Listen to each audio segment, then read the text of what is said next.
Thank you, Dr. Namrata, and I invite myself to give the last talk of the session, which is on femtosecond laser complications. But this is the last talk in a session that is talking about femtosecond laser corneal surgery. So you had a lot of nice talks about how you do astigmatic keratotomy, how you do penetrating keratoplasty, DALK, and then anterior laminar keratoplasty. And to have a collection of complications in these cases is not very easy because the number of these cases that we do are so few. So I figured that actually to have something substantial to speak about, we'll talk about femtosecond flap complications because these are femtosecond corneal surgeries too. So I thought I'd divide these complications into three types. You have the flap complications that tend to occur during surgery. You can have a buttonhole, you can have a partial flap, a decentered flap, and a free cap. Complications that occur immediately after surgery like flap striae, and then late complications that can occur any time like flap dislocation and epi ingrowth. So the concept of having a flap buttonhole actually originates from microkeratome, which basically is a donut-shaped flap where you have a flap all around and you have a hole in the center. And the reason why a buttonhole occurs in a microkeratome is very different from why a buttonhole can happen with a femtosecond laser. So typically, this is again just an example to show you how a buttonhole happens in a microkeratome, and by default, the buttonhole is almost always in the center, as you see there in the flap. And this is because the mechanism by which it happens is the fact that once you have pressure on your suction ring, and you tend to oppose the cornea as you make a microkeratome cut, it tends to buckle. And the center part of the cornea actually goes below the surface, and you have an area of uncut cornea in the center, which results in a buttonhole in a microkeratome. You also can have a similar partial buttonhole in a microkeratome, which is basically an area of irregularity. This is usually because of blade anomalies and is not because of any other reason. Whereas in a femtosecond laser, this is the patient who is having an interlace cut with a femtosecond laser, and as the cut progresses, you will start to see little circles, little black clear areas appear on the laser pattern. Now you start to wonder what these areas are, but these areas are actually areas where the gas bubbles have been able to penetrate the flap and come to the anterior anterior surface of the cornea. So this is basically also called epithelial gas breakthrough. And as the surgeon tries to lift the flap in this case, if you look at the area over here, you'll start to notice that the flap tends to tear. And you'll see that the flap, there you go, you see a flap, a hole in the flap, and this is exactly how a buttonhole happens in a femtosecond laser flap. Now, why does a buttonhole happen in a femtosecond laser flap, and does it happen the same way as a microkeratome? As you saw in this video, it doesn't have to happen in the center. It can happen in any area. And the same patient that we had, we were able to do an OCT, and you see that you can look at the area of the epithelial gas breakthrough in this eye, and we did an imaging for the patient in the other eye, and you'll see that the patient actually has a corneal scar in the other eye. 2 scars in this area and this area, a patient of marginal keratitis, and if the flap is passing through this area of scar, a lot of times you'll notice that patients who have scars, these divots or depressions in the cornea actually filled up by epithelium. So in these areas, you actually can have the epithelium much deeper than 50 or 60 microns that you would expect. And this is probably what happened in this patient. And as the cut passed through that area of the scar, the gas just burst through the loose epithelium there and found its way to the surface. So this again is what you would expect to see immediately post-op. And the ideal way, if you see these kind of dark circles in your femtosecond laser passage, is not to lift the flap. This is the patient in whom we were actually doing a clinical trial. They were trying to compare lidocaine gel versus paracaine drops in the comfort of patients during femtosecond laser surgery. One of the things that we didn't factor in, and one of the things that we made a mistake with, was we did not wash out the lidocaine gel completely from the eye. And so because of that, the flaps that we were getting were much thinner than what we expected, and in some cases the flaps are made up only of epithelium, as you can see in this central area. And so that's one of the dangers in femtosecond laser surgery. If your flaps are really thin, then you can have breakthrough, especially through the epithelium. What about a partial flap? A partial flap, again, if you compare a microkeratome partial flap with femtosecond partial flap, again, can be because of very different mechanisms. This is a patient who had a suction loss during microkeratome LASIK and presented to us with this kind of picture, where if you look at this cornea, he has a D-shaped defect on the cornea, basically a half flap, which was excised because the surgeon, while he was operating, apparently had suction loss, and then he reapplied suction to the cornea and then made a recut. So he had a free cap, which is only half of the cornea, and he also managed to slice the cornea into half when he did that. And so we had to suture this cornea in place, and eventually the patient did well. Now, can something similar happen with the femtosecond laser? Well, unlikely, because the worst complication that can happen with suction loss, as you will see in this case, again with the interlace, as the laser raster pattern starts, you'll see the raster pattern as it crosses the pupil. Before it crosses the pupil, you have suction loss. This is very early suction loss and has absolutely no implications. All you have to do is redock the patient, because the patient can see where the light is. You can look at the pupil, you can center very well and recut again. Now, suction loss that occurs slightly later on has different implications. This is the patient where once you've docked, you start to cut, and then you'll start to see that once the laser raster pattern crosses the pupil, the patient has suction loss. And here again, you'll see towards the end, you lose suction there, and the laser stops automatically. Now, this is a much more difficult scenario because, one, you can't see the pupil. Centering the flap on the same flap is difficult. But the best scenario for you is to go ahead and make a flap as best as you can with the same parameters at the same sitting. Because when you're making a femtosecond laser pass, the laser is going to be focused in an area, as you said, it's a 120 micron flap, it's going to be in 120 microns. And remember that once you have a suction loss, you have a bed of air bubbles which is separating that area of the laminar flap. And mostly your laser spots are going to fall in the same bed of air bubbles, rather than if you do the same kind of surgery a couple of months later, where you can have a risk of a sliver of tissue being made rather than at the same sitting. So as you see again, the flap seems to be made quite well, and most of the times you're going to get away without any significant issues. Suction loss can also occur at a much later stage, and if you look at this patient, you'll see that suction loss occurs during the side cut creation. Now, that is a bit more of a problem, because again, as you see here, the side cut is actually made in different areas of the cornea, because you really can't go down and access the area where you made your lamellar cut. Here again, the simplest thing would be to just wait, and as soon as you can see the pupil, maybe take off some of the air bubbles in the center, again redock and make a cut again at the same sitting.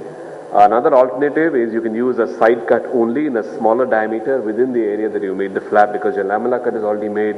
All you need to make is your side cut. So this kind of suction loss can occur with any kind of surgery. It's usually not a problem with keratoplasties, because the time taken for keratoplasty is much shorter. It's much more common with relax or with smile, and as you can see here, the two lenticules that have been created, and then the patient suddenly has a suction loss before the side cut has been created.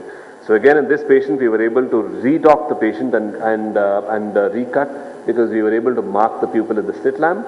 But typically, especially with the Visumax, because the suction and the vacuum is so low, because the patient is supposed to maintain fixation almost throughout the surgery, if the patient is not able to fixate the light, it's very difficult for you to redock and cut the flap again. So we had to convert this into a LASIK procedure, where we had to make a flap, and then the lenticule that was dissected during SMILE had to be removed manually. And if you can look at the lenticule, you'll see small slivers that are removed, which suggest that cuts were made at different planes and not at the same plane.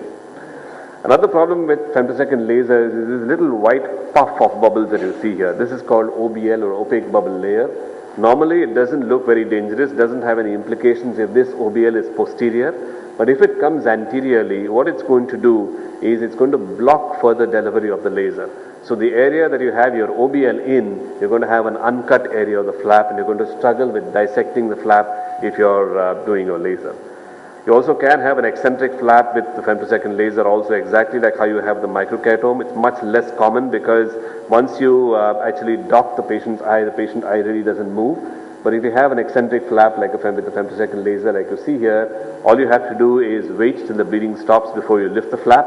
Or if you have lifted the flap already, make little pledgettes with your Vexel sponge and leave it in the areas where you have bleeders. Complete your laser, because you can't leave your flap open for a very long time. Take off those pledgettes and do a complete wash and achieve good adherence of your flap. So free caps, again, I don't have a video of a free cap and a femtosecond laser, but again, technically it is possible. If you break the hinge, you can have a free cap. But again, a free cap is not so much of a problem if you have the habit of marking your flap. Free caps are so rare with the femtosecond lasers, but then again, the advantage of having a free cap with a femtosecond laser is the fact that you always are going to have a hinge. And in a microkeratome, if you don't align your free cap appropriately, you're going to have a lot of folds here because the diameter is not the same in all meridians. With a femtosecond laser, you always have a hinge. So even if you don't mark your flap, you're able to appose it very accurately and extremely unlikely for you to have folds like that. Flap striae, again, very rare to have with femtosecond lasers, more common with microkeratome lasers, especially with high ablations. But if you do, you can manage them in the same way that you have with microkeratome lasers. Flap dislocation again is possible with femtosecond lasers, and if you have a flap dislocation because of trauma, one thing that is important to do is meticulously take out all the areas of epithelial ingrowth that you might have, and then either suture the flap or reposition the flap as best as you can. Expect to have epithelial ingrowth, expect to have some amount of uncorrected refractive error, expect to have another intervention in patients who have flap dislocation. So, the last thing that I'd like to share with you is epithelial ingrowth, because epithelial ingrowth is something that is occurring with both lasers, the microkeratome as well as the femtosecond laser, much rarer with femto laser than with the microkeratome. You usually will see on an OCT an area of epithelial ingrowth that communicates with the interface or the bed, and this is usually the source of the epithelium that comes into the interface. If you have a little epithelium that's implanted in the interface, it's not going to survive forever because it has a life cycle. And usually if it's fed from the superficial area of the cornea, that is when you're going to have progressive ingrowth that tends to get close to the visual axis. So again, I'd like to share with you a case of a patient who had microkeratome LASIK, as you can see here, and he has epithelial ingrowth. This patient actually had a flap scar in this area because of an infection, and following that he had an area of the flap that wasn't apposing well to the bed, and he had epithelial ingrowth in this area which was lifted and scraped 2 times. So as you can see there, you can see the epi ingrowth and you can see the scar at the edge of the flap. On OCT again, you will see that the flap is lifted up. He has this little area of scarring and you have access of the epithelium to the interface, and that's the reason why it is progressive. So what we did, I'd like to illustrate in this bit of a cartoon. So what we did was, this was the flap that the patient had, that was the scar that he had, and that was the ingrowth that he had, pictorially represented.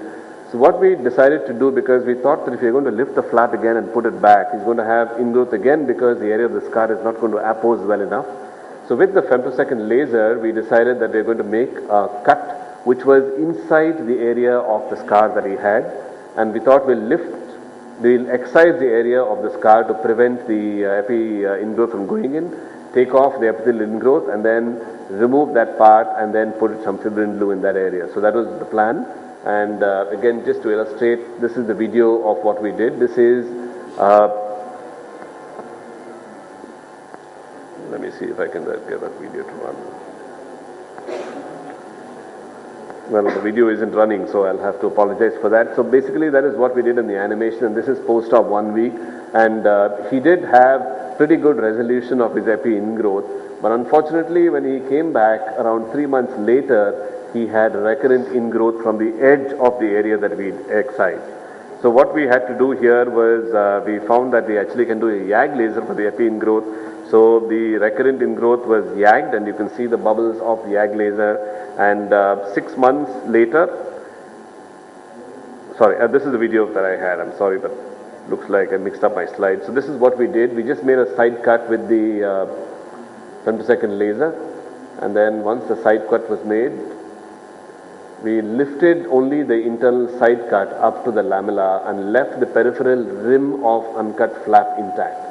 So here again you see we lifting only the cut that was made with the femtosecond laser, and once this was done, we were able to take off all the ingrowth both on the bed as well as at the bottom of the flap.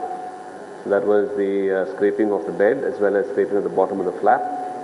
And once that was done, you see we are lifting the annular ring of flap that he left in place and then excising the area of the flap that had the scar, expecting that this was a source of the epi ingrowth. But in retrospect, the amount of excision was inadequate, and so we probably should have excised a little more area.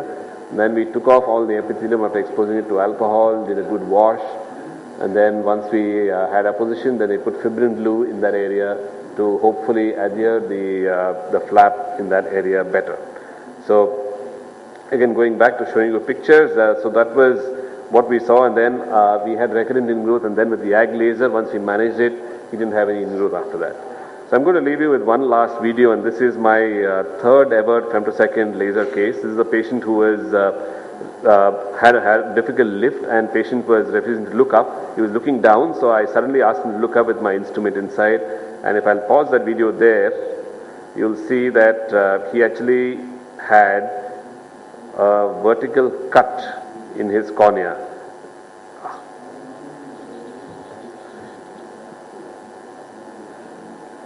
So let me see if I can show you that. So if you can see, he looked down, and as I was had my instrument in the interface, he looked up, and then you can see there's a vertical slash on the flap there. So again, this is probably more because of my inexperience at that point of time, the reason that he had this cut. But then interestingly enough, the cut, as you can see here, 1 month post-op, healed pretty well with meticulous repositioning of the flap, and he did recover good visual acuity, though he does complain of ghosting in the eye in which he had the flap. So flap complications that you saw with the femtosecond laser, they can cause some loss of BCVA, but then most of their flap complications are not related to the laser itself. They either related to the patient or maybe to the surgeon. So you can avoid most of these little patients, and most of them are forgiving, and whatever complications you have, most of the time you can recover with good visual acuity recovery. Thank you very much.